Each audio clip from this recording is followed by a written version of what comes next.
Hello बच्चों, कैसे हैं आप सब। वेलकम टू अपनी पाठशाला, मस्ती की पाठशाला, जहाँ पे होगी थोड़ी सी मस्ती और बहुत सारा पढ़ाई। मैं दीपक सर आपके लिए लेके आया हूँ जेई और नीट का सीरीज, जिसमें आज हम पढ़ेंगे 11 का एक बहुत बहुत बहुत इंपॉर्टेंट चैप्टर, जो कि है Newton's laws of motion. Short form में हम इसको एनएलएम बोलते हैं, है ना। आप देख सकते हैं, मस्त एनिमेशन वीडियो लेके आया हूँ मैं।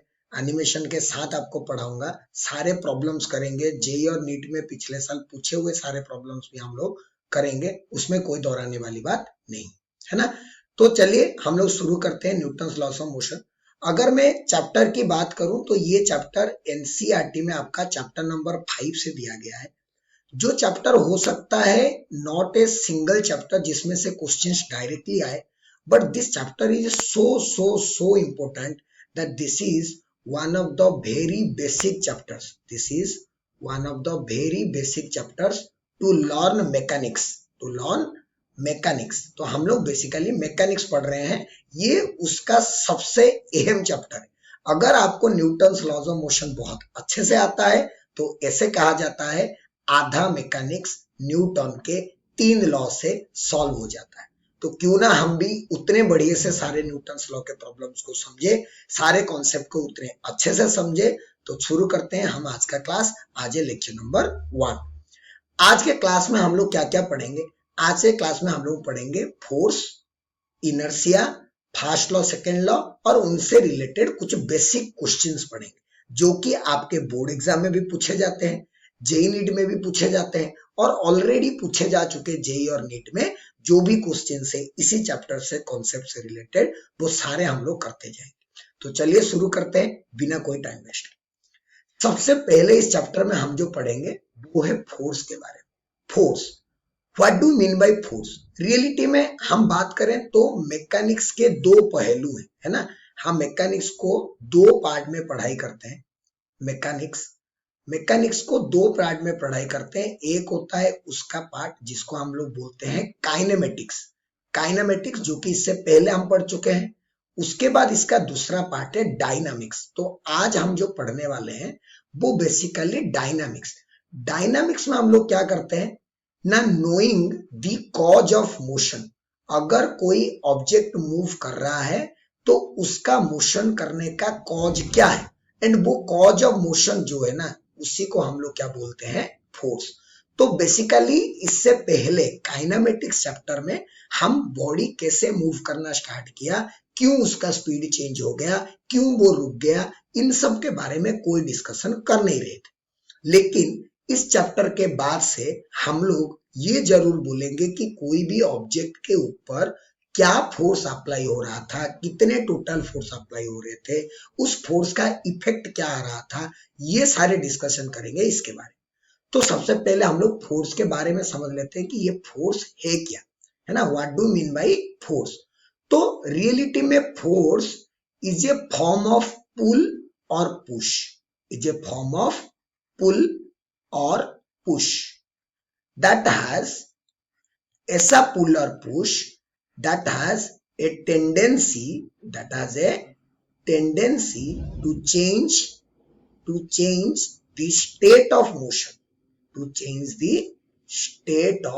motion, मतलब कोई भी ऑब्जेक्ट का मोशन को चेंज कराने के लिए जो पुल या फिर पुल फॉर्म में हम लोग कुछ भी अप्लाई करते हैं उसको हम लोग फोर्स कहते हैं। सिंपल सी बात है ना। और डिटेल में पढ़ेंगे इसको, लेकिन पहले समझ तो ले कि भाई साहब जो फोर्स है वो एक वेक्टर क्वांटिटी है। कैसा क्वांटिटी है, वेक्टर क्वांटिटी।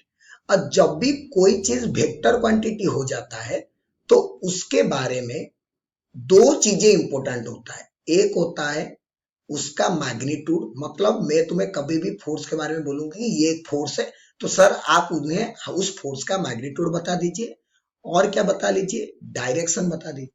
क्योंकि वेक्टर के लिए, कोई भी वेक्टर क्वांटिटी के लिए ये 2 चीज तो इंपॉर्टेंट होता ही होता है, एक उसका मैग्नीट्यूड और एक उसका डायरेक्शन। उसके साथ साथ फोर्स के लिए एक और भी चीज इंपॉर्टेंट होता है, that is point of application. कि मैं कहां पे अप्लाई कर रहा हूं। जैसे कि आप समझो, सपोज मैं एक बोतल को ऐसे सरफेस पे रखा हूं, ठीक है। मैंने अगर इस बोतल के नीचे में फोर्स अप्लाई करूंगा ऐसे, तो ये बोतल ऐसे मूव करेगा, right, it will slide on the surface. But अगर मैं इस बोतल का टॉप पे फोर्स अप्लाई करूंगा तो वो इसको रोटेट करेगा, ऐसे घुमा देगा, है ना। इसका मतलब ये है कि हम फोर्स को कहां पे अप्लाई करते हैं, उस हिसाब से उसका इफेक्ट डिसाइड होता है कि वो फोर्स क्या कर सकता है। लेकिन ये पॉइंट ऑफ एप्लीकेशन को हम लोग जनरली रोटेशन चैप्टर में पढ़ेंगे। पहले के 2 चैप्टर में हमें इसका, अभी के चैप्टर्स में हमें पॉइंट ऑफ एप्लीकेशन के बारे में कोई इंपोर्टेंस नहीं देना है। लेकिन इतना जाने कि कभी भी अगर कोई फोर्स के बारे में आप स्टडी कर रहे हो तो उसके बारे में ये 3 चीज जानना हमारे लिए बेहद जरूरी है। समझ में आ गया। और थोड़ा फोर्स को अच्छे से समझते हैं। अगर हम किसी के ऊपर फोर्स अप्लाई कर रहे हैं तो मैंने बताया कि it changes the state of motion. कैसे, how it changes the state of motion, that is will study in the effect of resultant force. अगर किसी भी ऑब्जेक्ट के ऊपर रिजल्टेंट फोर्स लग रहा है, रिजल्टेंट फोर्स मतलब कुछ तो फोर्स है, टोटल फोर्स मिला के कुछ ना कुछ फोर्स है, अगर है तो क्या हो सकता है ना। पहला पॉइंट हो सकता है कि ये रेस्ट में था और मोशन करना स्टार्ट कर दिया। हो सकता है आप कोई ऑब्जेक्ट रखो, उसको धक्का दे दो तो वो रेस्ट से क्या हो जाएगा, मोशन करना स्टार्ट कर देगा। दूसरा चीज क्या हो सकता है ना, हो सकता है कि ये मोशन कर रहा था और ये रेस्ट में आ गया, ऑपोजिट फोर्स अप्लाई कर दी, इधर से मूव कर रहा था, ऑपोजिट में फोर्स अप्लाई कर दी, तो क्या हो जाएगा, वो रेस्ट में भी आ सकता है। या तीसरा क्या हो सकता है ना, उसका स्पीड चेंज हो जाएगा, स्पीड चेंज हो जाएगा। स्पीड चेंज मतलब इंक्रीज भी हो सकता है, डिक्रीज भी हो सकता है। जैसे कोई ऑब्जेक्ट मूव कर रहा है, सेम डायरेक्शन में फोर्स अप्लाई करो तो उसका स्पीड इंक्रीज होगा। लेकिन अगर कोई मूव कर रहा है, आप अपोजिट में फोर्स अप्लाई करो तो उसका स्पीड डिक्रीज हो जाएगा। तो फोर्स ये काम भी कर सकता है। और एक लास्ट काम कर सकता है ना, वो स्पीड के साथ साथ डायरेक्शन भी चेंज कर सकता है, डायरेक्शन ऑफ मोशन भी चेंज कर सकता है। तो बेसिकली फोर्स इतने काम करता है, रेस्ट से मोशन कर सकता है, मोशन से रेस्ट कर सकता है, स्पीड को चेंज कर सकता है, इंक्रीज या डिक्रीज, या स्पीड एंड डायरेक्शन दोनों को भी चेंज कर सकता है, खाली डायरेक्शन को भी चेंज कर सकता है। इतने इफेक्ट्स है कि अगर कोई ऑब्जेक्ट के ऊपर फोर्स लग रहा है तो उसका क्या क्या कहानी होगा। समझ में आ गया बच्चों। नेक्स्ट हम लोग चलते हैं यूनिट्स ऑफ फोर्स। एक्चुअली में क्या है ना, जब भी कोई क्वांटिटी पढ़ो, जैसे हम अभी एक नया क्वांटिटी पढ़ रहे हैं फोर्स, उसी तरह उसके बाद एक नया क्वांटिटी आएगा मोमेंटम। उसी तरह हर एक चैप्टर में जब भी कोई नया क्वांटिटी आता है तो उस नया क्वांटिटी की थोड़ा सा बायोडाटा कलेक्ट करो, है ना। बायोडाटा मतलब जैसे कि आप अगर जाओगे कहीं पे, नया इंट्रोडक्शन है तो आपका इंट्रोडक्शन देते हो कि नहीं, कि मैं ये हूं, मैं वहां हूं, मैं यहाँ से आया हूँ, वहां से आया हूँ, लाइक दैट। जब भी कोई क्वांटिटी हम पढ़ते हैं तो सबसे पहले उसके बारे में पूरी इंट्रोडक्शन ले लो, उसकी थोड़ा सा घर कहाँ पे है, क्या उसका मतलब, समझ रहे हो, उसके बारे में माइन्यूट डिटेल्स पहले जान लेते हैं। चलिए, तो फोर्स नया क्वांटिटी जा रहे, फोर्स का यूनिट, फोर्स का जो एसआई यूनिट है, ये जो एमकेएस लिखा हुआ है, this is the SI unit, वो होता है न्यूटन। याद रखें, वो होता है न्यूटन, फोर्स का यूनिट होता है न्यूटन।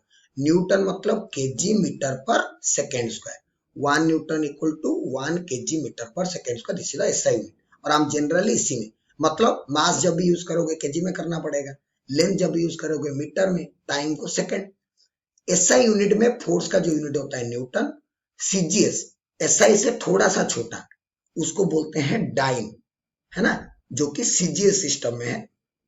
और इनके बीच में रिलेशन है, ये थोड़ा गलत लिखा हुआ है यहाँ पे 1005 में, it is 10 to the power 5 dyne, 1 newton equals to 10 to the power 5 dyne. इसका कन्वर्जन आप देख सकते हो, है ना, कन्वर्जन ऑफ यूनिट्स मेरे यूनिट डायमेंशन के लेक्चर्स में लिखा हुआ है ना, कन्वर्जन ऑफ यूनिट्स।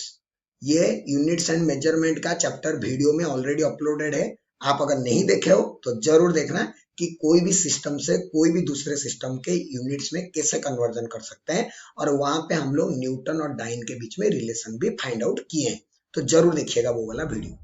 एक स्पेशल है यहाँ पे, कभी कभी ऐसे गिवन रहता है केजीएफ। केजीएफ मतलब वो मूवी वाला बात नहीं कर रहा हूं मैं, केजीएफ मतलब केजीएफ चैप्टर 1 चैप्टर 2 वो नहीं, केजीएफ मतलब किलोग्राम फोर्स। Kilogram force. मतलब अगर कभी भी मैं ऐसे, जैसे कि आपको आगे जाके और पता चलेगा, ये ऑब्जेक्ट है, मैं अगर इसको रख दिया यहाँ पे एक मास 1 kg का, तो इसको जो अर्थ नीचे खींचेगा वो 1 into g that is equals to 10 newton से खींचेगा। This 10 newton equals to 1 kgf। मतलब 1 kgf फोर्स मतलब 1 kg ऑब्जेक्ट को अर्थ जितने फोर्स से खींचता है दैट इज 1 kgf, है ना। जैसे कि मुझे अगर कोई बोला कि सपोज 5 kgf, 5 kg फोर्स, है ना, 5 kg फोर्स, इसका मतलब क्या है ना, एक 5 kg का ऑब्जेक्ट रख दो और उस 5 kg का ऑब्जेक्ट को कितने से खींचेगा, 50 न्यूटन। तो देयरफॉर 5 kg इक्वल्स टू कितना हो गया, 50 न्यूटन। तो जितना केजी फोर्स बोला है उतना इंटू जी, स्मॉल जी, है ना, उतना इंटू जी वो आ जाएगा न्यूटन में। समझ में आ गया। Force in Newton equals to force in KGF multiplied by G, ये याद रखो, है ना। Newton equals to KGF into G, ये याद रखना है हमको कि कभी भी अगर किलोग्राम फोर्स दे दे तो हमें डरना नहीं है, हमें ये पता होना चाहिए कि उसका मतलब है कि उतना केजी का मास को अर्थ कितना फोर्स के साथ खींच रहा होगा, उसका एमजी का value, that is the value in newton. ठीक है। डायमेंशनल फॉर्मूला आप सबको पता है, m1 l1 t-2, और डायमेंशन हमेशा याद रखना चाहिए क्योंकि ये ऐसा एक टॉपिक है डायमेंशन जो कि हर एक चैप्टर में आता है।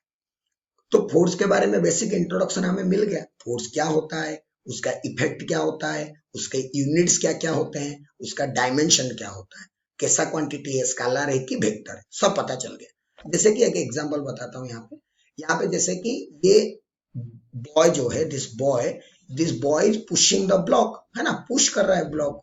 अगर पुश कर रहा है इसका मतलब बॉय इस ब्लॉक के ऊपर क्या अप्लाई कर रहा है, फोर्स।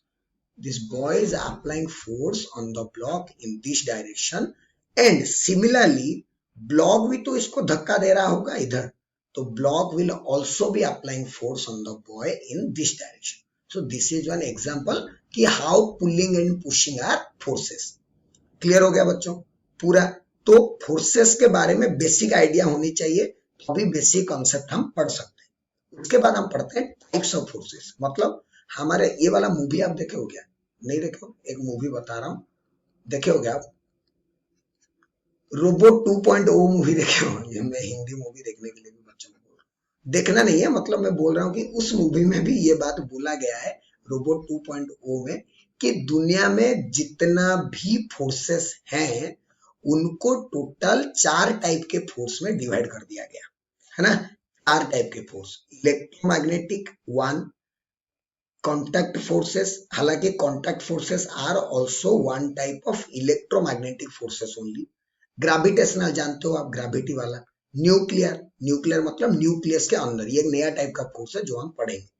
इसमें आपको कुछ याद नहीं रखना है, क्या याद रखना है वो मैं सिंपल से बता देता हूँ कि न्यूक्लियर फोर्स के बारे में बात यह कि this is the strongest force in nature, this is the strongest force in nature. जितने भी फोर्सेस देख रहे हो सारे फोर्सेस से स्ट्रॉन्ग और खतरनाक पावर वाला फोर्स है न्यूक्लियर फोर्स। लेकिन ये तो सिर्फ न्यूक्लियस के अंदर ही अपीयर होता है, मतलब स्मॉल डिस्टेंस जब होता है तभी न्यूक्लियर फोर्स अपीयर होता है, इसीलिए इसको बोला जाता है शॉर्ट रेंज फोर्स। इसको क्या बोला जाता है, short range force. Short range मतलब बहुत कम डिस्टेंस तक ये एप्लीकेबल है। 2 टाइप के होते हैं, स्ट्रॉन्ग न्यूक्लियर और वीक न्यूक्लियर, है ना, सिंपल से स्ट्रॉन्ग न्यूक्लियर और वीक न्यूक्लियर। ग्रेविटेशन में आते हैं, ग्रेविटेशनल फोर्स मतलब ग्रेविटी, सोचो सन और अर्थ कितने दूर दूर है, फिर भी उनके बीच में ग्रेविटेशनल फोर्स है, मतलब ये बहुत दूर तक अपीयर होता है ना, इसीलिए ग्रेविटेशन को बोला गया लॉन्ग रेंज फोर्स। क्या बोला गया, long range force, gravitational force. दूसरी बात है कि ग्रेविटेशनल फोर्स इतना खतरनाक नहीं है, है ना, इसीलिए this is the weakest force in nature. तो आपको ये 2 पॉइंट सिर्फ याद रखना है, long range force gravitational, short range force nuclear. Nuclear is the strongest, gravitational is the weakest, simple सी बात। अच्छा, ये जो कॉन्टैक्ट फोर्स है these are also actually due to electromagnetic interaction. इतना ज्यादा मतलब हमें जरूरत नहीं है कुछ जानने की, but this appears due to electromagnetic interaction. ये भी एक तरह के इलेक्ट्रोमैग्नेटिक फोर्स आप बोल सकते हो, बट ये इलेक्ट्रोमैग्नेटिक इंट्रैक्शन के वजह से आता है। क्या क्या पढ़ेंगे हम लोग? नॉर्मल रिएक्शन के बारे में पढ़ेंगे इसी चैप्टर में, टेंशन के बारे में पढ़ेंगे इसी चैप्टर में, फ्रिक्शन के बारे में पढ़ेंगे इसके बाद वाले चैप्टर में। और एक यहाँ पे छूट गया है, वो मैं लिख देता हूं आपको, और एक कॉन्टैक्ट फोर्स है जो किसको हम लोग बोलते हैं स्प्रिंग फोर्स, है ना, स्प्रिंग फोर्स बोलते हैं। This spring force also is a type of contact force. So this you can mark this as 1, this as 2, this 3 and this as 4, है ना। सो बेसिकली जितने भी फोर्सेस है, और हमारे 11th 12th में जितने भी हम पढ़ेंगे वो सब इन्हीं फोर्सेस के बारे में पढ़ेंगे, है ना। Electromagnetic force, electric magnetic, contact force को अभी पढ़ लेंगे, ग्रेविटेशनल फोर्स को ग्रेविटेशन चैप्टर में पढ़ेंगे, न्यूक्लियर फोर्स को क्लास 12 में पढ़ेंगे जब हम लोग एटम्स एंड न्यूक्लियस पढ़ेंगे तो, ठीक है। तो ये सिंपल सी बात थी टाइप्स ऑफ फोर्सेस के बारे में, कुछ ज्यादा बात है। तो हम शुरू करते हैं सबसे इंटरेस्टिंग टॉपिक, जो कि है न्यूटन के 3 लॉ। ये तो आप पढ़े ही होंगे सबके सब, क्लास 9 में भी पढ़े होंगे कि न्यूटन्स लॉ क्या होते हैं, न्यूटन क्या क्या लॉ दिए थे। और उसके बाद तो बहुत सारे लॉ हम लोग जैसे मतलब बहुत सारे क्या बोलते हैं लॉ का धज्जिया उड़ा के भी लॉ निकाल चुके हैं, है ना। आजकल मीम्स भी बनने लगे हैं न्यूटन्स लॉ पे। तो न्यूटन्स के लॉ लेकिन 3 है जो कि रियलिटी में न्यूटन दिए थे, और उससे सच्ची में आधे से ज्यादा मैकेनिक्स सॉल्व हो जाता है, ठीक है। न्यूटन फर्स्ट लॉ आप सबको पता होगा, मैं ज्यादा टाइम वेस्ट नहीं करूंगा। क्या बोलता है ना, सिंपल सी बात है कि कोई भी सिस्टम के ऊपर अगर नेट एक्सटर्नल फोर्स 0 होगा, इसमें याद रखने वाली बात है कि नेट और एक्सटर्नल फोर्स, है ना, इंटरनल फोर्सेस की बात ही नहीं हो रही। जैसे कि मैं कोई 2 ब्लॉक को रखूं और खींच दूं, तो मैं जो खींच रहा हूं वो एक्सटर्नल हो गया, लेकिन उनके बीच में रस्सी भी ईच अदर को खींच रहे हैं, वो उनका इंटरनल फोर्स हो गया। समझ रहे हो मेरी बात, है ना। तो एक्सटर्नल फोर्सेस की हम लोग बात करें कि अगर कोई ऑब्जेक्ट के ऊपर नेट एक्सटर्नल फोर्स 0 है तो वो अपना स्टेट ऑफ मोशन चेंज नहीं करेगा। State of motion in the sense, अगर रेस्ट में है तो रेस्ट में रहेगा, अगर मूव कर रहा है तो कांस्टेंट स्पीड में एक पर्टिकुलर डायरेक्शन में वो मूव करेगा। समझ में आ गया? एक्सटर्नल फोर्स की बात हो रही है, इंटरनल फोर्स की बात नहीं हो रही। अच्छा, ये जो ऑब्जेक्ट का एक प्रॉपर्टी है ना कि बिना फोर्स के वो मूव नहीं करेगा। मतलब क्या है ना, हर कोई ऑब्जेक्ट जिद्दी है, जैसे तुम लोग जिद्दी हो, मैं जिद्दी हूं, हम जिद्दी है, हम अलग अलग चीज के लिए जिद्दी हैं। लेकिन फिजिक्स के टर्म्स में देखा जाए तो हर कोई ऑब्जेक्ट दुनिया का वो एक ही चीज के लिए जिद है। क्या जिद? ना मैं अपना स्टेट ऑफ मोशन को मेंटेन करूंगा, मैं अपना स्टेट ऑफ मोशन को हमेशा मेंटेन करूंगा। तो ये जो प्रॉपर्टी है, ये जो एबिलिटी है to maintain its state of motion, मतलब या तो रेस्ट में है या तो एक सीधा लाइन में एक ही डायरेक्शन में मूव कर रहा है। This property is known as inertia. This property is known as inertia. तो इनर्शिया मतलब the ability of a body to maintain its state of motion. कौन सा वाला state of motion? either state of rest और state of uniform motion, वही लिखा हुआ है। अब सोचो कि रियलिटी में इनर्शिया किसका ज्यादा होगा। जैसे कि एक बड़ा सा ट्रक है और एक छोटा सा बॉक्स है, आपको मैं बोला धक्का देके दोनों को मोशन करा, तो आप छोटा सा ब्लॉक को तुरंत मोशन में ले आओगे, लेकिन बड़ा सा ट्रक को आप मोशन में लेके नहीं आ पाओगे। मतलब बड़ा सा ट्रक का जिद ज्यादा है, ही इज मोर जिद्दी। मोर जिद्दी मतलब मोर इनर्शिया। दैट मीन्स हम ऐसे बोल सकते हैं कि इनर्शिया एक्चुअली में is directly proportional to mass. जितना ज्यादा मास है कोई ऑब्जेक्ट का, उस ऑब्जेक्ट का इनर्शिया उतना ज्यादा है। और इनर्शिया का मतलब होता है जिद्दी। याद रखो, जिद्दी। कैसा जिद्दी? जिद्दी to maintain the state of motion. जिद्दी to maintain the state of motion. Motion का स्टेट, स्टेट ऑफ मोशन मतलब दो चीज, या तो रेस्ट या तो यूनिफॉर्म मोशन, है ना, या तो यूनिफॉर्म मोशन।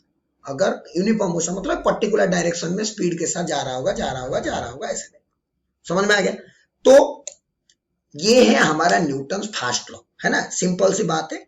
इनर्शिया मतलब जिद्दी, मतलब टेंडेंसी और property to maintain the state of motion, उसको इनर्शिया बोलते हैं, है ना। अब बात है कि ये जो इनर्शिया है इसको 3 पार्ट में डिवाइड कर दिया गया। क्या? ना अगर कोई रेस्ट में रहता है तो वो रेस्ट में रहना चाहता है। दूसरा, अगर कोई मूव कर रहा है तो वो मूव ही करते रहना चाहता है। तीसरा, हर कोई कोशिश करता है कि मैं एक ही डायरेक्शन में मूव करूं, मैं डायरेक्शन चेंज नहीं करूं अगर फोर्स नहीं लग रहा है तो, है ना। तो ये तीन चीज के हिसाब से इनर्शिया को तीन पार्ट में डिवाइड कर दिया गया। सबसे पहला पार्ट है inertia of rest.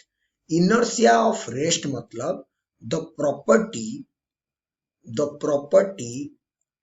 of a body to maintain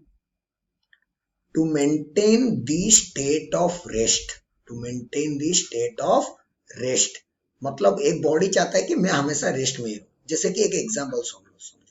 example, when a bus starts suddenly the passengers fall back। The passengers fall backward मतलब पीछे गिर जाते हैं। ऐसे हुआ ना, बस में बैठे हो ना, बस स्टार्ट हो गया तो धूम ऐसे पीछे हो जाओ, या दोस्त के बाइक के पीछे बैठो और दोस्त सडनली बाइक स्टार्ट कर दे तभी धूम ऐसे हो जाते हैं हम लोग, है ना। इसका क्या रीजन है? क्योंकि हम जब बस स्टार्ट नहीं हुआ था तो बस भी रेस्ट में था और हम भी रेस्ट में थे। अब बस सडनली मूव करना सोच लिया, बट हम तो इनर्शिया ऑफ रेस्ट मेंटेन करेंगे, तो हम इनर्शिया ऑफ रेस्ट मेंटेन करने के लिए हम रेस्ट में रहने की सोचते हैं, तो हम यहीं पे रहते हैं, बस आगे चला जाता है, इसीलिए हमें फील होता है कि हम पीछे गिर रहे हैं, है ना। मैं आपको एक बढ़िया एनिमेशन के साथ इनर्शिया ऑफ रेस्ट दिखाने वाला हूं। ये देखो, ये देखो, ये देखो, पूरी फील आ जाएगी आपको इनर्शिया की। ये देखो, गिरा गिरा गिरा, ढास। क्या देख पा रहे हो आप? यस, लुक एट दिस पत्ता, द लीव्स, ये जो लीव्स है ना, आदमी गिरा नेट के ऊपर तो नेट सडनली नीचे चला गया, लेकिन पत्ते तो सारे रेस्ट में थे, इसीलिए सारे पत्ते जो हैं देख सकते हो आप, देखो स्टिल पत्ते वहीं पे रह गए at that position, but net नीचे चला गया। This is a perfect example of inertia of rest, है ना। इनर्शिया ऑफ रेस्ट का सबसे बढ़िया एग्जांपल है। इस एनिमेशन में आपको शायद समझ में आया हो। सेकंड पढ़ते हैं। सेकंड जो है वो है inertia of motion. Inertia of motion, simple सी बात, इनर्शिया मोशन क्या है ना, द टेंडेंसी और the property to move with uniform speed और कांस्टेंट स्पीड। यूनिफॉर्म स्पीड या फिर कांस्टेंट स्पीड, उसको क्या बोला जाता है? Inertia of motion. जैसे कि इसका एग्जांपल क्या लिख सकते हैं हम लोग ना, व्हेन ए बस stops suddenly the passengers fall forward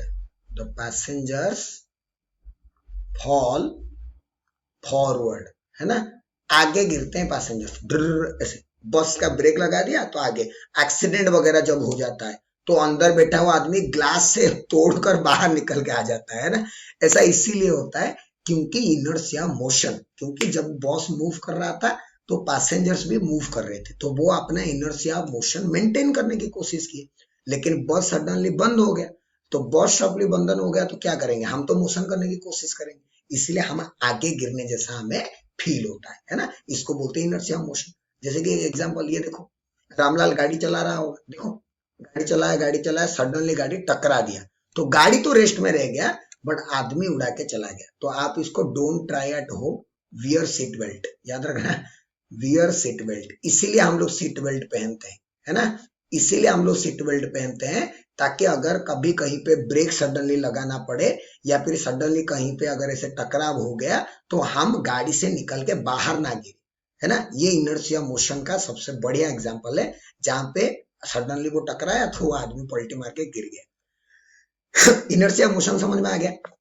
next है हमारा इनर्शिया ऑफ डायरेक्शन। जैसे मैंने बता दिया था अभी ऑलरेडी, इनर्शिया ऑफ डायरेक्शन मतलब क्या ना, this is the property by which a object tries to move in a straight line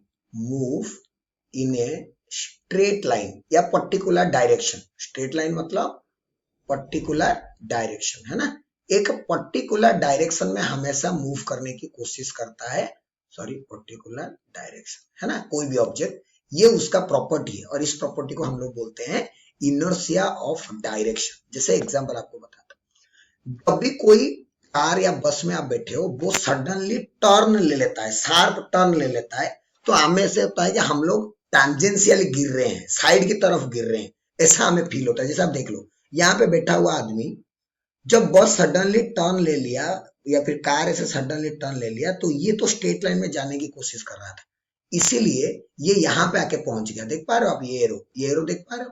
तो दिस इज द पाथ जो कि स्ट्रेट लाइन है, this path is straight line.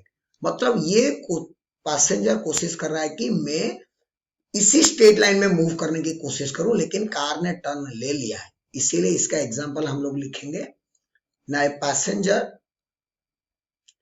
Passenger false टैंजेंशियली, मतलब ऐसे ये सर्कुलर पाथ को टैंजेंट के हिसाब से जाता है ना, टैंजेंशियली ऐसे टैंजेंट के डायरेक्शन में स्ट्रेट लाइन में चला जाता है, when the bus takes a sharp turn, when the bus takes a sharp turn, sharp turn जब ले लेता है कभी भी बस, तो हमें लगता है कि हम साइड में गिर रहे हैं। उसका रीजन ये है कि हम इनर्शिया ऑफ डायरेक्शन मेंटेन कर रहे हैं, स्ट्रेट लाइन में मोशन करने की कोशिश करते हैं, लेकिन बस तो टर्न ले लिया, इसीलिए हम टैंजेंशियली गिरता हुआ फील होता है। ये 3 एग्जांपल है इनर्शिया के, inertia of rest, inertia of motion and inertia of direction. समझ में आ गया? मैं आपको एक बढ़िया सा क्वेश्चन अभी करवाने वाला हूं, ये वाला, जो क्वेश्चन की एक्चुअली फर्स्ट लॉ से रिलेटेड है। 2 क्वेश्चन है ये, this is example 1, just a minute, है ना, 2 क्वेश्चन है ये actually, this is example 1, this is example 1 and उसी का ये एग्जांपल 2, 2 क्वेश्चन है ये, ठीक है। हम दोनों ही क्वेश्चन सॉल्व करेंगे, ये पहले ही नीट में पूछा हुआ क्वेश्चन है ना, this is question has been asked in the NEET. ये फास्ट लॉ से रिलेटेड है और थोड़ा बेसिक है। अब सिंपल सोचो क्या बोल रहा है क्वेश्चन ना, एक ऑब्जेक्ट है 1 kg का, right, there is a object whose mass is 1 kg यहाँ पे, and it is being pulled, 2 string है, एक ए बी एक स्ट्रिंग है, बी से एक स्ट्रिंग है, और यहां से आप फोर्स एफ लगा के इसको पुल कर रहे हो। दो तरीके से पुल कर रहे हो। कैसे कैसे 2 तरीके से पुल कर रहे हो ना, पहला क्वेश्चन में पुल कर रहे हैं हम लोग स्लोली। कैसे पुल कर रहे हैं हम लोग? स्लोली पुल किए। अगर स्लोली पुल किए तो क्या होगा ना, जो भी हम इसमें फोर्स अप्लाई कर रहे हैं, किसमें, स्ट्रिंग सी में, वो स्ट्रिंग सी का tension that will be transfer to the A B string, है ना। There will be time for the force to transfer to AB। हम फोर्स अप्लाई किए BC में, नीचे वाले स्ट्रिंग में, लेकिन वो फोर्स जो था वो टाइम मिला उस फोर्स को, क्योंकि हम धीरे धीरे खींच रहे थे, तो कहां को ट्रांसफर हुआ, वो AB को ट्रांसफर हुआ, राइट, है ना। तो क्या होगा ना, जैसे ही BC का जो भी मैंने फोर्स अप्लाई किया वो AB को ट्रांसफर हुआ, तो AB में तो ऑलरेडी टेंशन था, AB already had some tension, मतलब क्योंकि ऑलरेडी उसमें एक 1 kg का ब्लॉक लगा था तो उसको खींच के रखा था ऑलरेडी, है ना, तो इसीलिए 1 AB में ऑलरेडी टेंशन था, देयरफॉर क्या हो जाएगा, AB will break, AB string will break. लेकिन सेकेंड केस में व्हेन पुल्ड, सडनली पुल कर दिया मैं, सडनली पुल्ड, अगर सडनली पुल कर दिया तो क्या होगा ना, टाइम ही नहीं मिलेगा कि BC स्ट्रिंग में मैं जो फोर्स अप्लाई किया वो AB को ट्रांसफर हो, तो वो कभी भी 1 kg का इनर्शिया को चेंज नहीं कर पाएगा। देयरफॉर सडनली पुल करने से no transfer of force to AB, therefore कौन ब्रेक करेगा, BC विल ब्रेक। ये आपको समझ में आनी चाहिए कि जब हम, तो पहला क्वेश्चन का जो आंसर है, पहला क्वेश्चन में क्या बोल रहा है, पहला क्वेश्चन में बोल रहा है कि C is connected, is sudden given a jerk का मतलब सडनली पुल्ड, है ना, सडनली पुल्ड, या फिर इसको कैसे लिखा है, जर्क। जर्क दिया तो क्या होगा ना, कोई भी ट्रांसफर नहीं हो पाएगा ए बी को, इसीलिए the portion B C of the string will break. So option B is going to be the correct answer. But जब हम लोग सी को स्ट्रेचड स्लोली, यहाँ पे क्या लिखा है, the string is stretched slowly, मतलब धीरे धीरे धीरे धीरे धीरे धीरे पुल कर रहा हूं, तो क्या होगा, जो भी मैं फोर्स अप्लाई करूंगा that will be transfer to the A B portion, और ए बी में ऑलरेडी पहले से ही कुछ ना कुछ टेंशन डेवलप हुआ होगा, मतलब खींच के होगा ए बी, तो इसीलिए the portion A B of the string will break. ऐसे क्वेश्चंस फास्ट लॉ से रिलेटेड पूछे जा चुके हैं, सिंपल सा क्वेश्चन है, इसलिए मैं ऑलरेडी बता दिया, आपको पता होना चाहिए, अगर कभी भी ऐसे क्वेश्चन आए तो आप उसको इजीली आंसर कर सकते हैं। क्लियर है बच्चों? चलते हैं हम लोग फास्ट लॉ के बारे में, इतनी ही कहानी है, और फास्ट लॉ के बारे में इतना ज्यादा कुछ है नहीं। नेक्स्ट हम लोग चलते हैं मोमेंटम, एक नया टर्म आ गया मोमेंटम। जैसे कि मैं आपको एक एग्जांपल बताता हूं, आपको समझ में आएगा ना। मान लो कि मैंने बोला कि मेरे पास दो ऑब्जेक्ट है, ठीक है, दो ऑब्जेक्ट है मेरे पास, एक ऑब्जेक्ट का स्पीड है 10 मीटर पर सेकेंड और एक ऑब्जेक्ट का स्पीड है 50 मीटर पर सेकेंड, और मैंने आपको पूछा कि which is easy to stop, easy to stop. तो बच्चा देख के क्या बोलेगा, जनरली किसी को भी पूछो, आपको भी पूछूंगा कि 10 मीटर पर सेकंड का कोई ऑब्जेक्ट है, 50 मीटर पर सेकंड का कोई ऑब्जेक्ट है, आप किसको रोकना इजी होगा, है ना। रोकना मतलब उसका मोशन चेंज करना, समझ रहे हो, तो किसको रोकना ना, नॉर्मली बच्चा बोल देता है कि 10 मीटर पर सेकंड, है ना, नॉर्मली बच्चा बोलता है कि नॉर्मली बच्चा 10 मीटर पर सेकंड वाले को रोकना इजी होगा, बट ऐसा नहीं है। ये क्या करता है ना, this depends on mass, this depends on मास। अगर इसका मास बहुत ज्यादा, मान लो कि this is A train and मान लो कि this is a simple ball, तो मुझे क्या होगा ना, इसको रोकना इजी होगा, इसको रोकना डिफिकल्ट होगा, है ना। तो स्पीड पे सिर्फ डिपेंड नहीं करता है, मास पे भी डिपेंड करता है ना। तो मोमेंटम इसीलिए बनाया गया कि मोमेंटम एक ऐसा क्वांटिटी है जो कि हमें कोई भी ऑब्जेक्ट का कितना मोशन उसके अंदर है, मतलब वो कितना अच्छे से मूव कर रहा है, वो हमें बताता है। तो momentum tells us the amount of motion possessed by a body, amount of motion possessed by a body, कोई भी बॉडी के अंदर कितना मोशन होगा, इसको जनरली पी वेक्टर से डिनोट किया जाता है। This is M into V vector, mass into velocity, है ना। वी वेक्टर का मतलब होता है वेलोसिटी।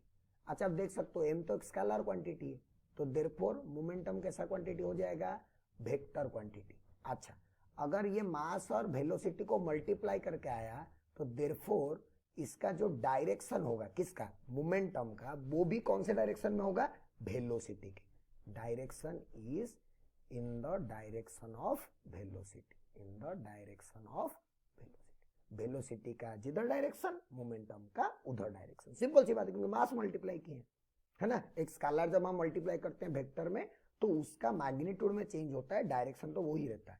अच्छा, इसका यूनिट बता दो, मोमेंटम का यूनिट क्या होगा, मोमेंटम का यूनिट होगा मास मतलब केजी, वेलोसिटी मतलब मीटर पर सेकेंड, और डायमेंशन क्या होगा, डायमेंशन हो जाएगा इसका केजी मतलब मास m1, मीटर पर सेकेंड मतलब L1 t minus 1।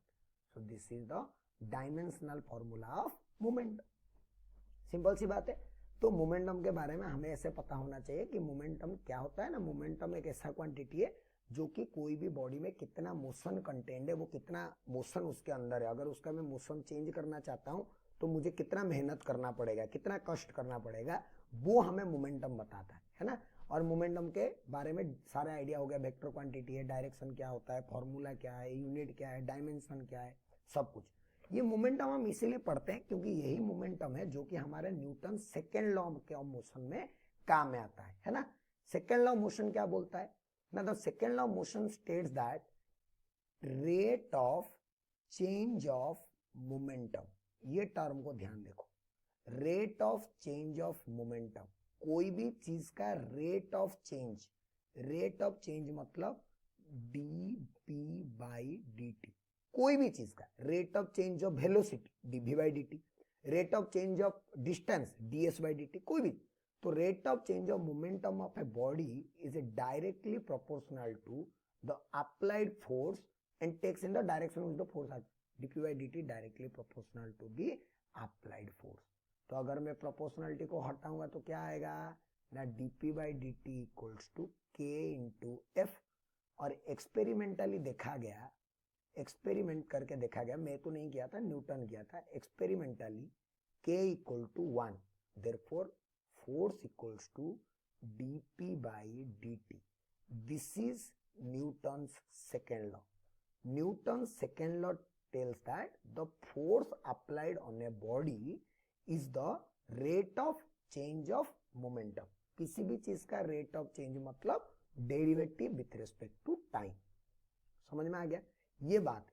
अच्छा, यहाँ पे हमारा कुछ रिजल्ट्स निकल के आता है, जैसे कि एक इंपोर्टेंट रिजल्ट्स हम लोग लिखेंगे इसी से रिलेटेड। क्या इंपोर्टेंट रिजल्ट, ध्यान से देखें। एक इंपोर्टेंट रिजल्ट हमारा f का वैल्यू क्या आया, f का वैल्यू आया dp vector, f vector equals to dp vector by dt, rate of change of momentum. This implies f vector equal to क्या हो जाएगा, d by dt of f को लिखते हैं p is mass into velocity. अगर mass constant हुआ, if m is constant, अगर mass constant हुआ, सिंपल सी बात, अगर कभी भी मास कांस्टेंट हो गया तो मास कांस्टेंट हुआ तो डेरिवेटिव से बाहर आ जाएगा। Therefore F vector equals to क्या होगा, m into dv vector by dt। अभी बताया था rate of change of velocity क्या होता है, rate of change of velocity mass into acceleration. So this is the formula, this is a result from Newton's second law. This is a result from Newton's second law। कब, when mass is equals to constant। जब mass constant होता है तभी जाके ये चीज valid होता है, ये F equal to M a valid होता है। तो आज तक जनरली बच्चे क्या पढ़ते हैं ना, F equal to M a is Newton second law. No, Newton second law is rate of change of momentum is force, but F equal to M a is one of the results जो कि Newton second law से ही आता है, and वो तभी valid है जब हमारा सिस्टम का मास कांस्टेंट होगा। क्या मेरी बात समझ में आ गया बच्चों, सबको समझ में आ गया। अब जैसे कि मैं एग्जांपल बताता हूं आपको। सपोज कोई एक ऑब्जेक्ट है जो कि इनिशियली रेस्ट में है, ठीक है, मास दिया हुआ है 2 kg और इसके ऊपर अप्लाई करा गया एक force, applied by a force equal to 10 newton. तो क्या होगा, इधर ऐसे फोर्स लगा दिया है ना 10 न्यूटन का, तो क्या होगा ना, ऑब्जेक्ट ऐसे मूव करते जाएगा आगे आगे आगे आगे, और जैसे मूव करेगा उसका वेलोसिटी भी आ रहा होगा कुछ v, और वो डिस्टेंस भी ट्रैवल कर रहा होगा कुछ x। अच्छा, मैंने फोर्स कितना अप्लाई किया, f, देयरफॉर एक्सेलरेशन जो प्रोड्यूस होगा वो होगा f बाई m, 10/2, कितना 5 metre per second square. Rest से स्टार्ट किया है, स्टार्ट फ्रॉम रेस्ट, तो अगर रेस्ट से स्टार्ट किया तो क्या करूंगा, स्टार्ट फ्रॉम रेस्ट मतलब इनिशियल वेलोसिटी 0 ले लेंगे, है ना। ये काइनेमेटिक्स से रिलेटेड सवाल है। काइनेमेटिक्स में हम लोग कांस्टेंट एक्सेलरेशन के इक्वेशंस जानते हैं, v equal two plus at, ये सब। तो अभी हम क्या कर रहे हैं ना, वो एक्सेलरेशन जो था उसको फाइंड आउट करेंगे using the result from Newton's second law. जब मास कांस्टेंट, क्योंकि ब्लॉक का मास तो कांस्टेंट, तो initial velocity 0, therefore v equal to हो जाएगा u plus at, that is 5 into t। This is the velocity at any time t, कोई भी time t पे इसका वेलोसिटी ये होगा, 2 सेकंड बोलेगा 2 second. Distance x equals to क्या डालेंगे, ut plus half at square, तो क्या हो जाएगा, u तो 0 है, half 5t square, that is 2.5 t square. So this is the distance in time t। ये t टाइम में इतना डिस्टेंस ट्रैवल करेगा।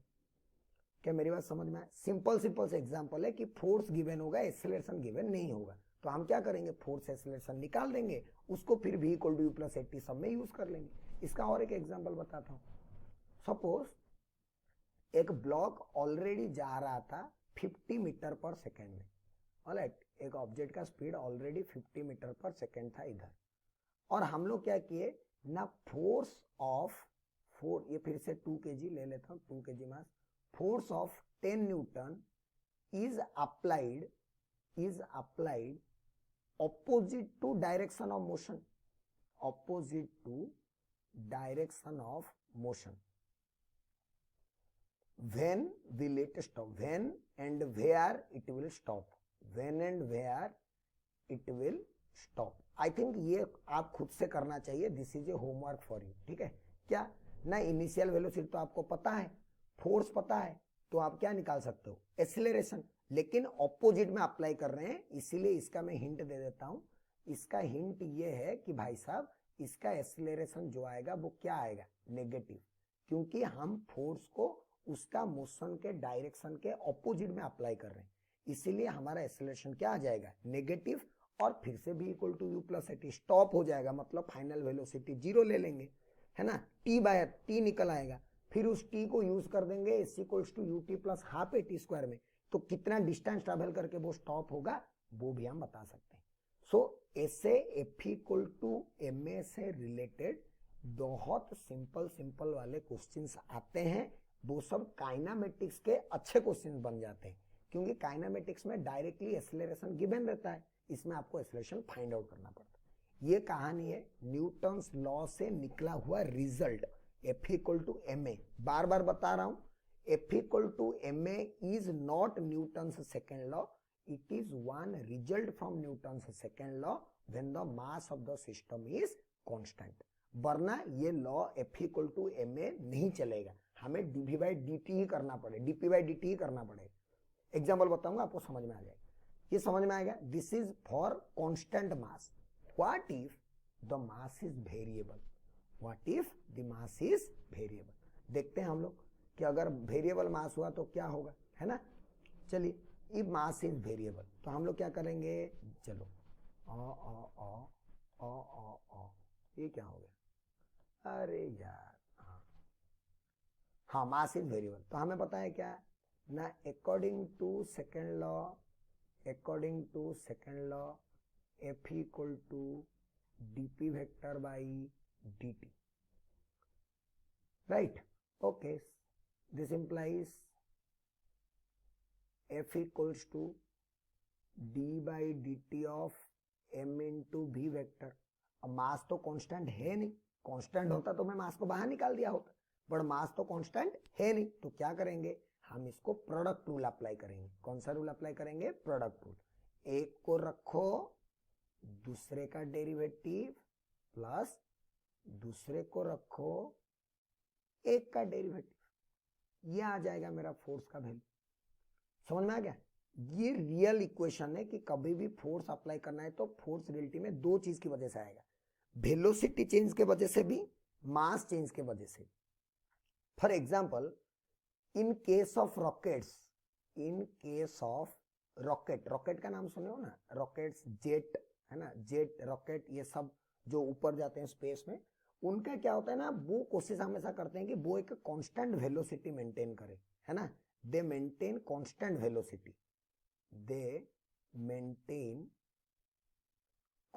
वेलोसिटी, वो कांस्टेंट वेलोसिटी मेंटेन करने की कोशिश करते हैं. कौन, रॉकेट जेट वाले.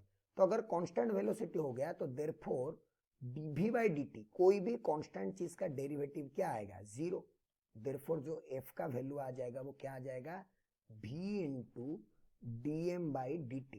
ये dm by dt जो है, दिस dm by dt, इसका यूनिट होता है kg पर सेकेंड, है ना, कितना kg पर सेकेंड. इसको कभी कभी बोला जाता है rate of fuel ejection, rate of fuel ejection, ऐसे लिखा रहेगा क्वेश्चन, है ना. मतलब क्या हो रहा है मैं बता रहा हूं, सुनो ना. रॉकेट है, रॉकेट के नीचे से फ्यूल जल के निकल रहा है, तभी तो रॉकेट ऊपर जाता है. तो वो जो फ्यूल जल के निकल रहा है ना, वो dm by dt, मतलब इतना kg पर सेकेंड, एक सेकेंड में इतना kg जल के निकल रहा है.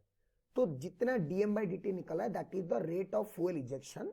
और वो भी, ये भी वो ही है जितना कांस्टेंट वेलोसिटी के साथ वो मूव करने की कोशिश कर रहा है.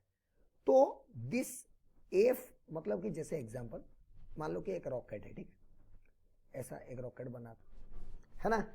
तो जैसे कि मैं आपको एक एग्जांपल बताता हूँ इसमें, सपोज फॉर एग्जांपल सपोज एक रॉकेट रखा हुआ है, ऐसा एक रॉकेट बनाता हूँ, गंदा वाला बनाऊंगा, गाली मत देना, ठीक है। ऐसा एक रॉकेट है सपोज, ऐसे साइड साइड में भी लगा होगा कोई रॉकेट, ऐसा रॉकेट है, ठीक है, रॉकेट।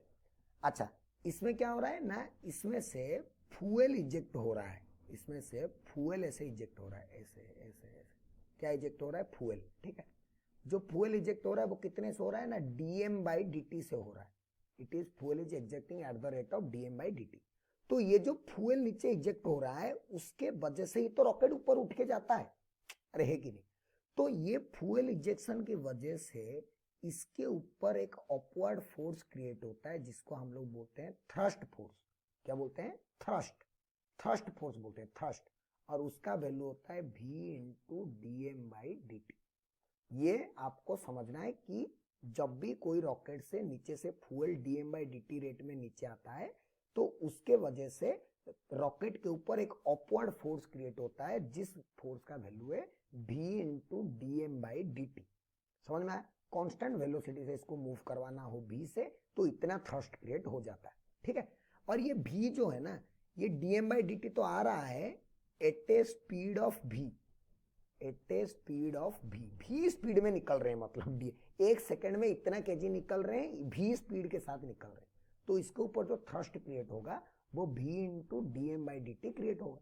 अच्छा, अगर हम लोग to just lift the rocket, तो जस्ट लिफ्ट द रॉकेट, अगर रॉकेट को मुझे जस्ट लिफ्ट करना है तो ये जो थ्रस्ट फोर्स है, ये जो इसके ऊपर एक बहुत गंदा वाला फोर्स लग रहा है ना, अच्छा वाला नीचे mg लग रहा होगा, this thrust force has to balance, this thrust force has to balance F thrust, this thrust force has to balance the mg of the rocket। ये कहानी होनी चाहिए अगर रॉकेट को ग्राउंड से जस्ट ऊपर उठाना है तो क्या लिखेंगे हम लोग, v/dm/dt equal to mass of the rocket into g। ये वो फॉर्मूला है, इसमें से आपको कुछ भी गिवन हो सकता है, dm/dt पूछ सकता है, v पूछ सकता है, कितना मास ऑफ रॉकेट उठाया जाएगा वो भी पूछ सकता है। बहुत ऐसे सिंपल सिंपल क्वेश्चंस आते हैं आपको, लेकिन ये याद रखना है कि v is the speed of fuel, speed of fuel coming out, speed of fuel coming, और dm/dt is the rate of fuel coming, rate of fuel ejection. ये याद रखना है आपको, ठीक है। और ये स्पीड जो है ये कैसा स्पीड है, कांस्टेंट स्पीड है, मतलब इतना कांस्टेंट स्पीड के साथ कंटिन्यूअसली फ्यूल इजेक्शन हो रहा है। और वो किसको बैलेंस करेंगे, mg को, तभी जाके मेरा रॉकेट जो है वो ग्राउंड से जस्ट लिफ्ट होगा। तो वेरिएबल मास के लिए रियलिटी में मैंने आपको बताया कि आप कैसे कैलकुलेट कर सकते हो, हालांकि इसका इंटीग्रेशन वाले क्वेश्चन भी आते हैं, बट उसको हम लोग सेंट्रो मास में पढ़ेंगे, वेरिएबल मास बोल के कॉन्सेप्ट में, ठीक है। अभी के लिए हमारा इतना काम हो जाएगा। नीट में इसके ऊपर क्वेश्चन ऑलरेडी पूछे जा चुके हैं, मैं ज्यादा क्वेश्चन नहीं करवा रहा हूँ क्योंकि इतना ज्यादा भी नहीं करवा सकता, तो ठीक है, आपको मिल जाएगा सिंपल एक फॉर्मूला से काम बन जाएगा, दैट इज v/dm/dt, खत्म, क्लियर, समझ में आ गया। ये वेरिएबल मास की कहानी है जो कि न्यूटन सेकेंड लॉ में हम लोग यूज करते हैं। समझ में आ गया बच्चों सबको। चलो हम लोग उसके बाद एक नया चीज सीखेंगे जिसको हम लोग बोलते हैं एवरेज फोर्स कैलकुलेशन। ध्यान से सुने, एवरेज फोर्स कैलकुलेशन। कभी भी हम लोग एवरेज फोर्स कैसे कैलकुलेट करेंगे, है ना, एवरेज फोर्स, इसके ऊपर बहुत क्वेश्चन आता है, जम के क्वेश्चन आता है, इसलिए बहुत ज्यादा इंपॉर्टेंट टॉपिक है एवरेज फोर्स कैलकुलेशन कोई भी चीज का। अगर हमारा F इक्वल टू हो गया dp/dt, इसको बोलते हैं हम लोग इंस्टेंटेनियस फोर्स। क्या बोलते हैं, इंस्टेंटेनियस, मतलब P चेंज हो रहा है कंटिन्यूअसली, तो कोई एक पर्टिकुलर टाइम, इंस्टेंटेनियस का मतलब at a particular time, at a particular time, एक पर्टिकुलर टाइम पे फोर्स का वैल्यू क्या है, that is your instantaneous value. But continuously अगर किसी चीज का मोमेंटम चेंज हो रहा है तो उसका जो एवरेज वैल्यू आएगा that will be change in momentum by time. Average, average मतलब for a time interval, for a time interval, for a time interval, कितना time interval, T time interval, ये टी टाइम इंटरवल के लिए कितना change in momentum हुआ, that is your average force. अच्छा, इसको कैसे कैलकुलेट करते हैं मैं बताता हूँ। इसके लिए एक ट्रिक है। क्या ट्रिक है? सुनो, एक ट्रिक, खतरनाक ट्रिक, मेरा ट्रिक वो है कि अगर टी को आप 1 सेकेंड पुट कर दो, क्या पुट कर दो, 1 सेकेंड, तो देयरफॉर एफ एवरेज का वैल्यू क्या आ जाएगा, डेल्टा पी। यही मेरा ट्रिक है कि जब भी एवरेज फोर्स पूछे तो क्या करो ना, चेंज इन मोमेंटम कैलकुलेट कर दो, चेंज इन मोमेंटम कितने टाइम के लिए, इन 1 सेकेंड। ये मेरा ट्रिक है, this is the trick I am talking about, कि कभी भी अगर आपको एवरेज फोर्स कैलकुलेट करना हो तो simply change in momentum calculate कर लो, वो भी कितना, 1 सेकेंड का। अच्छा, एक चीज याद रखो, क्या ना, जिसका मोमेंटम चेंज लिखोगे फोर्स भी उसके ऊपर आएगा। ये याद रखो, मैं लिखाता हूं ना, जिसका मोमेंटम चेंज लिखेंगे, जिसका मोमेंटम चेंज लिखेंगे उसी के ऊपर फोर्स आएगा, उसी के ऊपर फोर्स आएगा। समझा दूंगा कैसे, बिल्कुल परेशान मत हो। जिसका मोमेंटम चेंज लिखोगे, सपोज कोई बॉल को आप दीवार पे टकराए, वो पूछ रहा है कि what is the force on the wall, तो आप तो नहीं निकाल सकते फोर्स ऑन द वॉल, तो क्या करोगे, हम बॉल का मोमेंटम चेंज से बॉल के ऊपर फोर्स निकाल देंगे और that force will be equal to the force on the wall, ऐसे ही कर लेंगे। मेरी बात समझ में आया? तो एवरेज फोर्स कैलकुलेशन करना एक इंपॉर्टेंट कॉन्सेप्ट है और इसको हम लोग यूज भी करते हैं न्यूमेरिकल में, जैसे मैं आपको एग्जांपल करके बताता हूं, ठीक है। एक अच्छा सा क्वेश्चन है, बहुत अच्छा सा क्वेश्चन है ना। A ball of mass m traveling with a speed u collides a hard wall and rebounds with the same velocity. Calculate the average force on the wall if, question में थोड़ा complete कर देता हूं, if the ball remained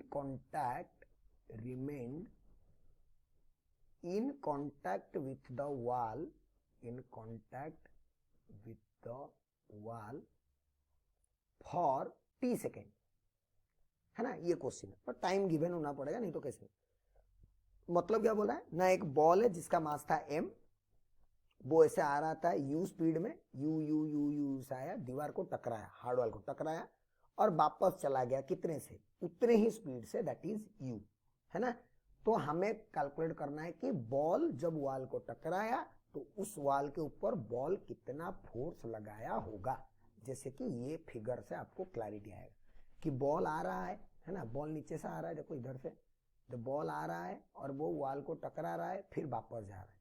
अच्छा, ball कितने speed के साथ आ रहा है, देखो इधर, इधर बॉल कितना स्पीड के साथ आ रहा है, बॉल नीचे आ रहा है विथ ए स्पीड u और फिर ये वापस जा रहा है with the same speed u, है ना। हम क्या करते हैं ना, इसका सॉल्यूशन करते हैं। कैसे सॉल्यूशन करेंगे, देखो, अगर हमें फोर्स चाहिए, सिंपल सी बात है कि अगर हमें फोर्स चाहिए तो हम लोग क्या करेंगे ना, हम कैलकुलेट करेंगे कि कितना मोमेंटम चेंज हुआ है, सबसे पहली बात है ना, विल कैलकुलेट कि how much momentum is changed, let's see. तो एवरेज फोर्स विल बी, और एवरेज फोर्स ही कैलकुलेट करेंगे क्योंकि टी टाइम हो गया है ना, that will be change in momentum by time. Change in momentum कैसे लिखेंगे, final momentum minus initial momentum by time.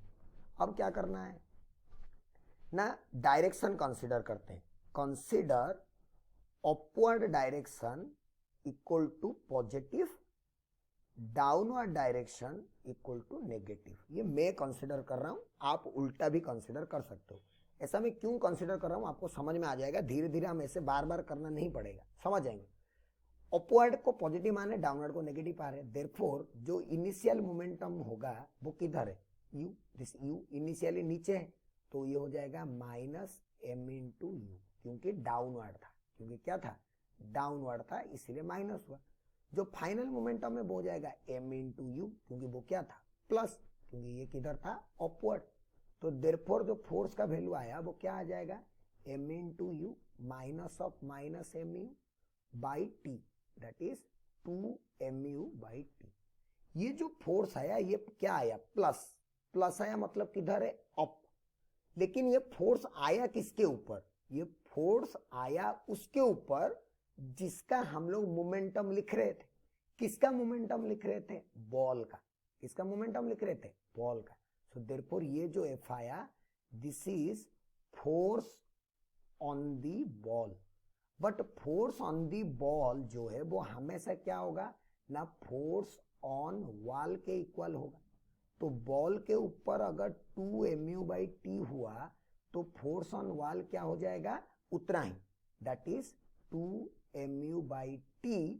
But कौन से डायरेक्शन में, डाउनवर्ड डायरेक्शन में हो जाएगा, है ना। कौन से डायरेक्शन में, डाउनवर्ड डायरेक्शन।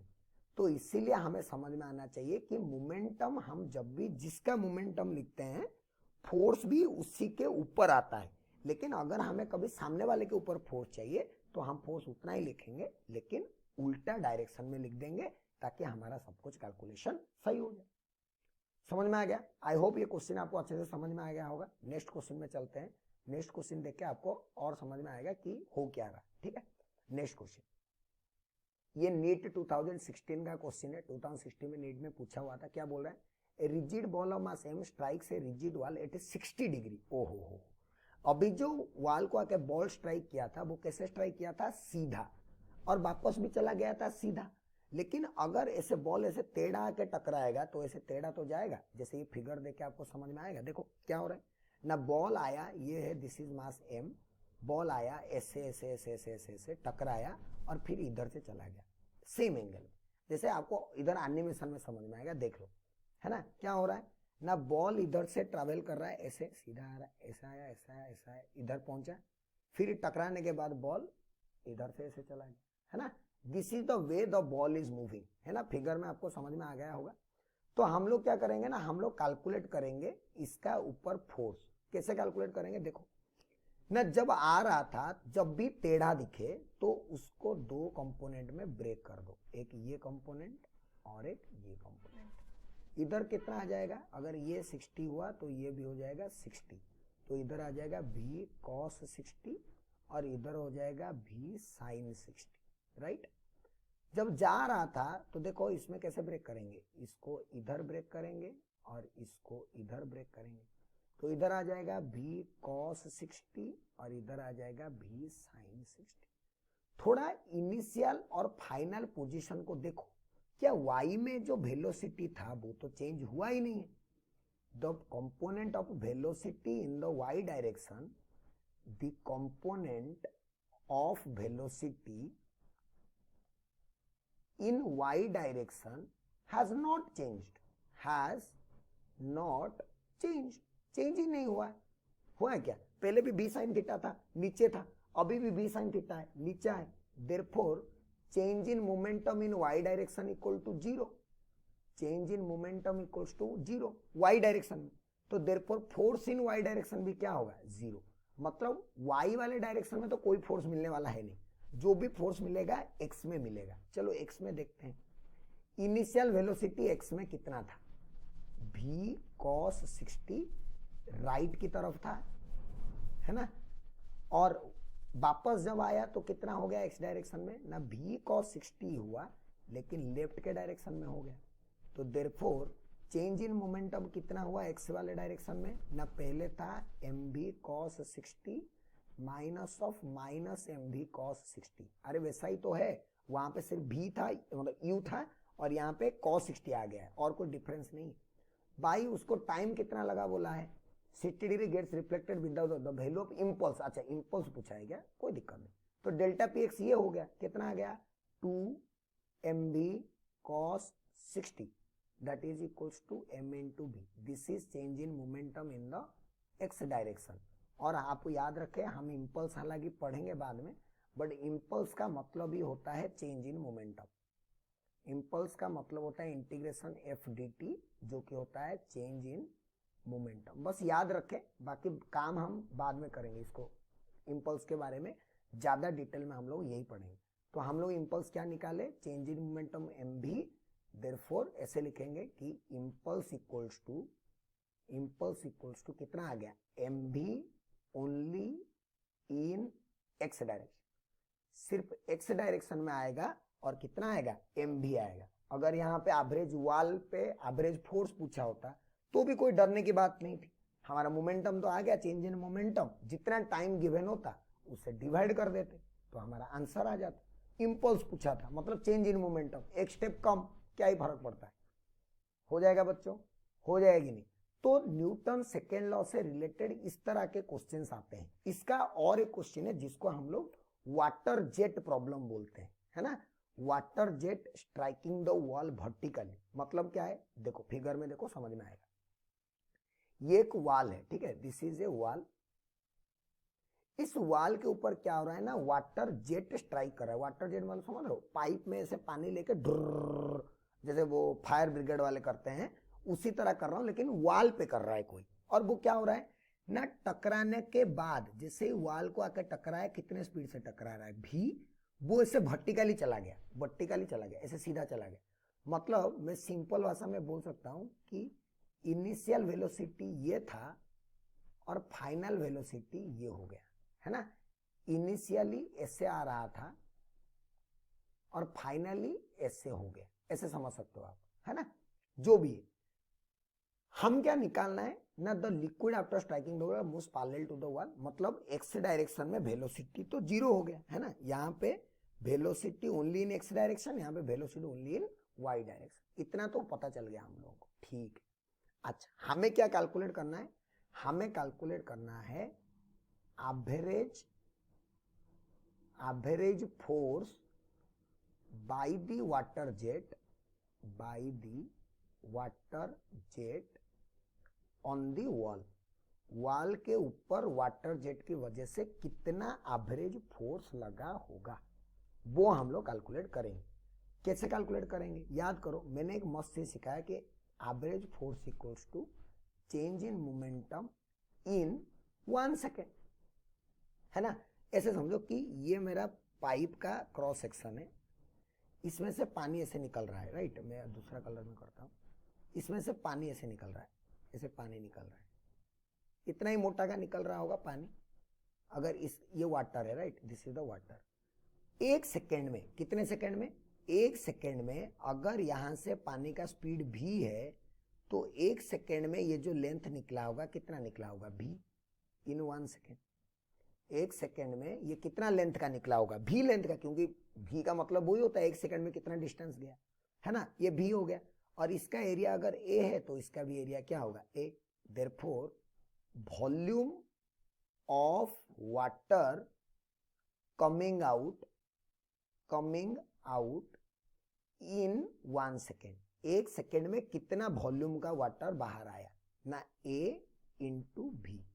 वॉल्यूम का वैल्यू कितना, ए इंटू भी। ए हो गया एरिया और लेंथ हो गया भी, ए इंटू भी। इतना वॉल्यूम का पानी एक सेकेंड में बाहर आ रहा होगा, किससे, पाइप से। तेरपर मास कितना हो जाएगा, mass is density into volume, तो हो गया डेंसिटी ए इंटू भी, दिस इज द मास। अच्छा, जब सीधा आ रहा था एलोंग एक्स, मैं ऊपर लिख देता हूं क्योंकि नीचे जगह बचा नहीं है, तो मैं ऊपर लिख लेता हूं, ठीक है, ऊपर लिख लेता हूं, परेशान मत हो जाना, ऊपर लिख रहा हूं मैं, ऊपर लिख रहा हूं यहां पे, है ना। क्या लिख रहा हूं ना, मतलब therefore mass of water coming in 1 second equals to rho A V. इतना पानी, इतना मास का पानी पाइप में से एक सेकेंड में निकल रहा है और वो आके टकराया, फिर ऐसे वर्टिकली हो गया। मतलब इनिशियली एक्स में वेलोसिटी था भी और फाइनली एक्स में वेलोसिटी हो गया 0, right.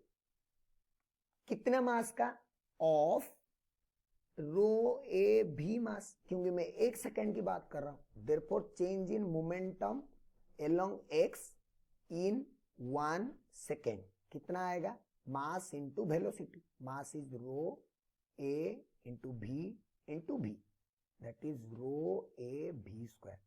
This is the average force that is equal to F average, because F average का मतलब ही वही होता है कि how much momentum is changed in 1 second. यहाँ पे सिंस कंटिन्यूस फ्लो हो रहा है वाटर, तो हम लोग ऐसे कितना फोर्स लगेगा, 1 सेकेंड में कितना वेलोसिटी चेंज होगा, वो कैलकुलेट नहीं कर सकते हैं। इसीलिए हम क्या कैलकुलेट कर रहे हैं, 1 सेकेंड में कितना मास का पानी निकल के आएगा और उतना मास का कितना मोमेंटम चेंज होगा, वो हम लोग कैलकुलेट कर रहे हैं यहाँ पे। और इसी तरह से आपका आंसर आ जाता है रो ए भी स्क्वायर। ये जो वॉल को स्ट्राइक कर रहा है ना वाटर जेट, वो पूरा ऐसे सीधा स्ट्राइक कर रहा है। हो सकता है टेढ़ा स्ट्राइक करे, हो सकता है टेढ़ा स्ट्राइक करे, देख लो कुछ एंगल में स्ट्राइक किया, अभी भी कोई फर्क नहीं। अभी भी अगर मैं बोलूं कि ये अगर v स्पीड से आ रहा है, therefore mass of water coming in 1 second, coming in 1 second, वो तो चेंज नहीं होगा, वो अभी भी क्या आएगा, रो ए भी। इतना मास का वाटर अभी भी 1 सेकेंड में निकल रहा है, क्योंकि कॉन्सेप्ट वही है कि 1 सेकेंड में ये जो यहाँ पे, जैसे मैं फिगर में फिर से अगर आपको बताना चाहूँ, तो यहाँ पे ये डिस्टेंस भी कितना हो जाएगा 1 सेकेंड का, ये भी v हो जाएगा, इसका एरिया a है, तो फिर से हमारा वॉल्यूम हो जाएगा a into v, therefore mass हो जाएगा rho into volume, that is equals to rho A V. This is all in 1 second, इसीलिए हमारा 1 सेकेंड का जो आ गया वो आ गया रो इंटू ए इंटू भी। ठीक है, अब बात है कि मेरा इनिशियल वेलोसिटी ऐसे था, फाइनल वेलोसिटी ऐसे हो गया, तो इसको फिर से कंपोनेंट में ब्रेक करूंगा, इसको फिर से कंपोनेंट में ब्रेक करूंगा, तो y वाला तो चेंज नहीं होगा। तो अगर ये v से आ रहा था तो ये थीटा हो जाएगा, इधर v cos थीटा होगा, therefore initial velocity in x equals to v cos theta, final velocity in x equals to minus v cos theta, therefore change in momentum equals to m into v final minus v initial, that is m into 2v cos theta, m का value rho ए भी into 2v cos theta, तो क्या हो जाएगा, it will be 2 rho ए भी square cos theta, that is the change in momentum in 1 second. Therefore F average का value equals to delta P in 1 second, जिसका value कितना आ गया, mass in 1 second multiplied by mass in 1 second multiplied by change in velocity, that is mass in 1 second is rho a b, change in velocity along the x direction is equals to how much, 2v cos theta. So the answer came out to be rho a v square cos theta. This is the change in momentum of the water jet that is striking at some angle in 1 second. Got my point? तो आप अगर ये concept सब याद रखते हो तो exam में आपको ऐसे क्वेश्चन डेफिनेटली 1-2 दिखेंगे और आप उनको बहुत आसानी से, बहुत इजीली सॉल्व कर सकते हो कभी भी एवरेज फोर्स कैलकुलेट करना हो तो। समझ में आ गया बच्चों? तो ये टोटल बात थी हमारी न्यूटन्स लॉज ऑफ मोशन का बेसिक आइडियाज, कि न्यूटन्स लॉ में हम लोग क्या क्या पढ़ते हैं, फोर्स के बारे में पढ़ते हैं, और क्या पढ़ते हैं, फोर्स क्या होता है क्या नहीं उसके बारे में पढ़ लिए, फिर inertia, first law of motion, second law of motion, उसमें कांस्टेंट मास का सिस्टम, वेरिएबल मास का सिस्टम, कांस्टेंट मास के क्वेश्चन, वेरिएबल मास के क्वेश्चन, एवरेज फोर्स कैलकुलेट करने के क्वेश्चन, जिसमें बॉल स्ट्राइक कर रहा है सीधा, बॉल स्ट्राइक कर रहा है टेढ़ा, वाटर जेट स्ट्राइक कर रहा है सीधा, वाटर जेट स्ट्राइक कर रहा है टेढ़ा। ये सारे कॉन्सेप्ट आपको एज इट इज याद होने चाहिए। अगर कभी भी न्यूटन्स लॉ के क्वेश्चन आएंगे तो आप चीर फाड़ देंगे, उसमें कोई संदेह वाली बात नहीं। यही वो पोर्शन है जो कि न्यूटन्स लॉ का सबसे थियोरिटिकल वाला पोर्शन है। तो पहला लेक्चर है, थोड़ा सा थियोरिटिकल होगा ही, तो हो गया थियोरिटिकल थोड़ा सा। अगले क्लास से, नेक्स्ट लेक्चर से आपको मिलेगा completely numerical aspect of all the questions that are asked in the Newton's law of motion. सिर्फ न्यूमेरिकल आएगा और मस्त मस्त न्यूमेरिकल करवाऊंगा मैं, प्रीवियस ईयर के जेई नीट सारे एंड ढेर सारे क्वेश्चन आपको कराऊंगा, प्रीमियम वाले, नॉन प्रीमियम वाले, मस्त वाले। ठीक है बच्चों? तो तब तक आप ये सारे चैप्टर को रिवाइज करिए, क्वेश्चंस करिए और थोड़े प्रीवियस ईयर के क्वेश्चन आप उठा के देखिए, आपको पता चलेगा कैसे क्वेश्चंस आ रहे हैं। और तब तक आप घर पे रहिए और पढ़ाई करते रहिए। Thank you so much.